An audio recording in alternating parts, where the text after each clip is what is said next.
سلام دوستان عزیز، یاشار فرهادی هستم. به کانال آموزشی یوتیوب من خوش اومدید.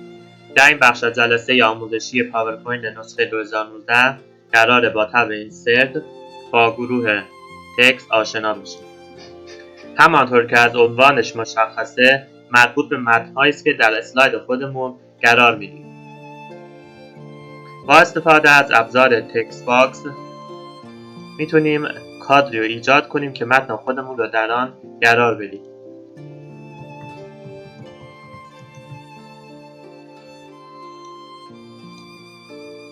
ابزار بعدی در گروه تکست هیدر اند فوتر. برای ما یک کادری باز میشه که در این قسمت میتونیم برای اسلاید هامون تاریخ و زمان وارد کنیم. تو این قسمت میتونیم قالب تاریخ رو مشخص کنیم. تو این قسمت میتونیم زبان تاریخ رو مشخص کنیم، به چه زبانی باشه، فارسی یا انگلیسی، و هر زبانی متناسب با آن قالب‌های متفاوتی وجود داره.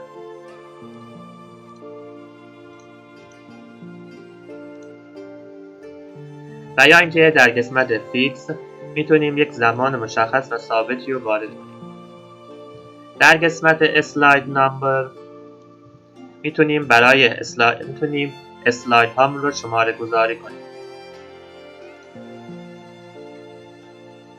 در قسمت فوتر میتونیم یک متنی رو به عنوان فوتر برای هر اسلایدمون وارد کنیم.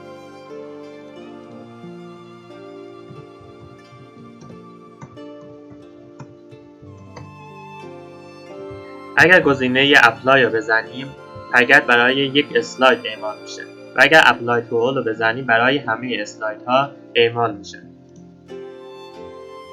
همانطور که میبینید تو این قسمت شماره گذاری شده.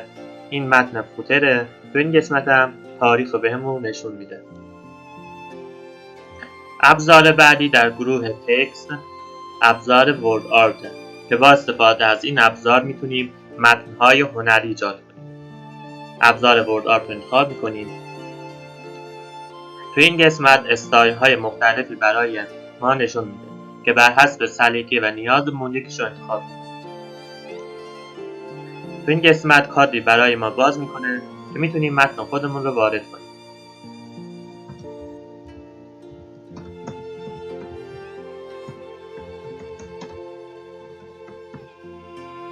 با استفاده از این دایره‌های کوچک میتونیم اندازش رو تغییر بدیم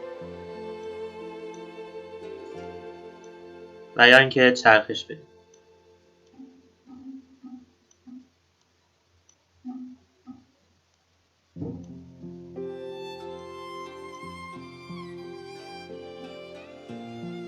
و همینطور تبی برای ما باز میشه تحت عنوان شیپ فرمت که آموزش این تب و لینکش رو در قسمت پایین میذارم.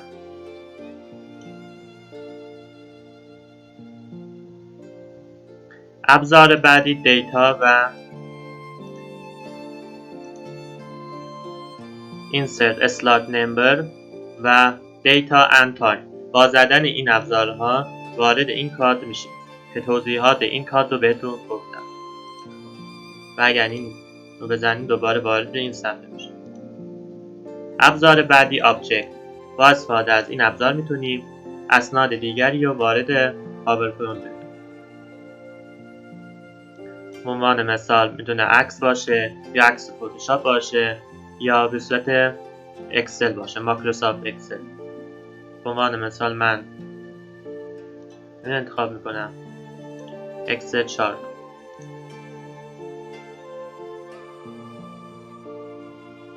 به این صورت تونستیم یک نمودار از اکسل رو وارد پاورپوینت کنیم. خب دوستان، این جلسه هم به پایان رسید. امیدوارم مورد رضایتتون قرار گرفته باشه. خواهش میکنم انتقادات و پیشنهادات تو قسمت نظرات برام بنویسید. قطعا میتونه خیلی به ادامه راه بهم کمک کنه که بتونم محتوای بیشتری تولید کنم. دوستتون دارم. مواظب خودتون باشین. تا جلسه بعدی. یا علی.